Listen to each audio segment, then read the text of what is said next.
É lançado esta quinta-feira um programa de combate ao insucesso escolar. Este projeto visa ensinar a estudar e propõe, inclusive, um método que permite aos alunos melhorar os resultados escolares.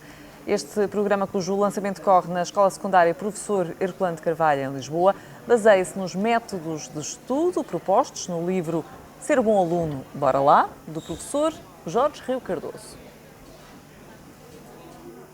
E é precisamente nosso convidado, Jorge Rio Cardoso, professor universitário e autor deste livro. Doutor, muito boa tarde e obrigada por ter vindo a este jornal da RTPN.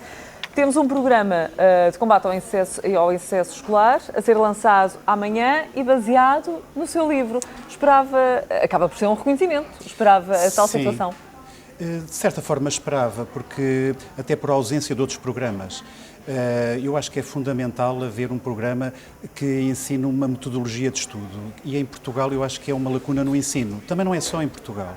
Mas eu acho que muito do insucesso escolar deriva dos alunos não terem um método. Às vezes até têm uma atitude positiva, às vezes até trabalham, porque às vezes associa-se más notas com ele ser mandrião. E às vezes não é o caso. Não sabem estudar. Não sabem estudar. E não quer dizer até que não tenham, digamos, uma atitude que se esforcem, mas falta-lhes esse método. Em particular, às vezes até as pessoas têm mais tendência para as letras.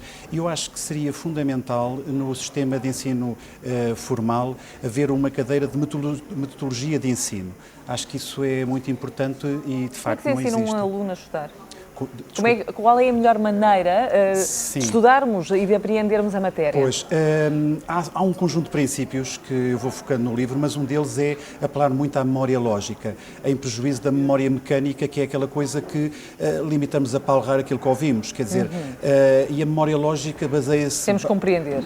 Temos que compreender, exatamente. Há 3 passos, digamos, ouve-se, reflete-se sobre aquilo que se ouviu e depois finalmente escreve-se, se for o caso, por exemplo, tirar apontamentos. E nós procuramos sempre, nestas ações de formação para os tornar melhores alunos, fazer com que eles sigam sempre esta lógica, dando até exemplos. Eles devem imaginar aquilo que estamos a dizer no real, com um caso concreto, porque assim torna-se mais fácil. Mas por vezes há professores que não gostam muito, quando se consegue aplicar a teoria à prática, não gostam muito de ouvir.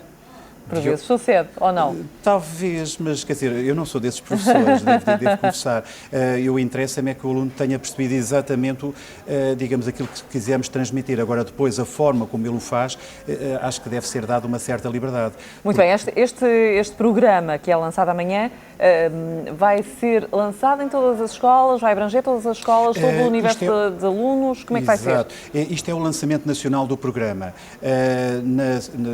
Dias depois vamos ter uma sessão com a Câmara de Loures, Câmara essa que vai aplicar o programa em 20 escolas e para isso, digamos, vai pôr à disposição meios, nomeadamente até o próprio livro, para que essas escolas, junto os tais alunos que queiram se inscrever no programa... Qualquer aluno pode inscrever-se? Qualquer aluno, mas a inscrição é voluntária, ou seja, não vamos obrigar um aluno porque teve más notas a frequentar o programa.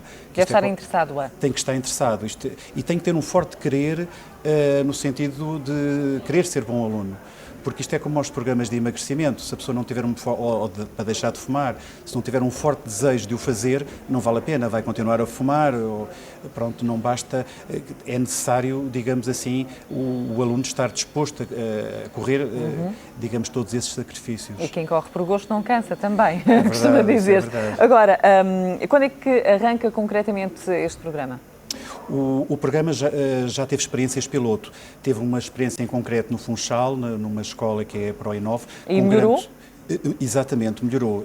Aliás, como o programa é amanhã, tive o cuidado de falar com a escola e disseram-me exatamente isso, que tem havido bons resultados. Agora, não é só das sessões sobre a metodologia, evidentemente que os professores, a sua ação é sempre muito importante, não é?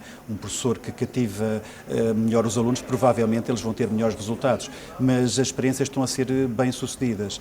Amanhã, antes mesmo da sessão pública, haverá uma sessão com os alunos da escola Herculano de Carvalho portanto, as coisas, digamos, vão começar a arrancar por todas as escolas e por todo o país, espero eu. Como é que um professor universitário, não posso deixar de lhe fazer esta questão, que inclusive se interessa muito por esta temática, que inclusive escreve este livro que ajuda os alunos a estudar, como é que tem observado todas estas convulsões na área da educação? Com preocupação e com alguma tristeza, porque eu penso que,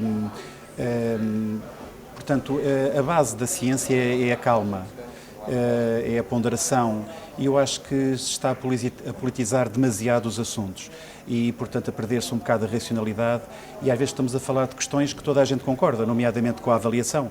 Já o ano passado se adiou a avaliação.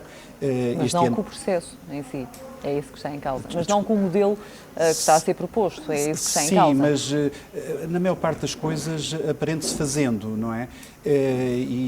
Portanto, quando as posições começam a ficar extremadas e não se discute a substância dos problemas, mas mais às vezes a forma, eu vejo essas coisas com preocupação, porque às vezes as vítimas acabam por ser os alunos. Pois é, quando nós vimos as manifestações que vimos, em que em duas delas mais de 100 mil professores saíram às ruas, quer dizer que pelo menos há uma grande desmotivação por parte dos docentes. Quais são as repercussões que esse tipo de situação pode ter nos alunos, inclusive eles próprios também que pararam por causa do Estatuto do Aluno? Portanto, temos aqui várias situações que poderão confluir a ter repercussões diretas. Sim, eu espero que não, mas em termos dos professores, que é aquele caso que eu conheço melhor, acho que o profissionalismo deles deve se sobrepor a tudo isso.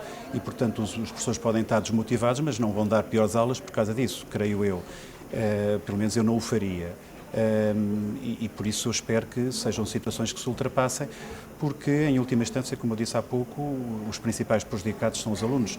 Eu vivi no ensino secundário, por exemplo, a crise de 74, 75, 76 e reparei, houve muitas aulas que não tivemos. Houve passagens administrativas e depois chumbos no ano seguinte, não é? Exatamente, e portanto são tudo faturas que se paga a prazo e portanto isto para dizer que o aluno acaba por ser o elo mais fraco desta cadeia. Doutor, muito obrigada por ter vindo a este jornal da RTP. Muito obrigada.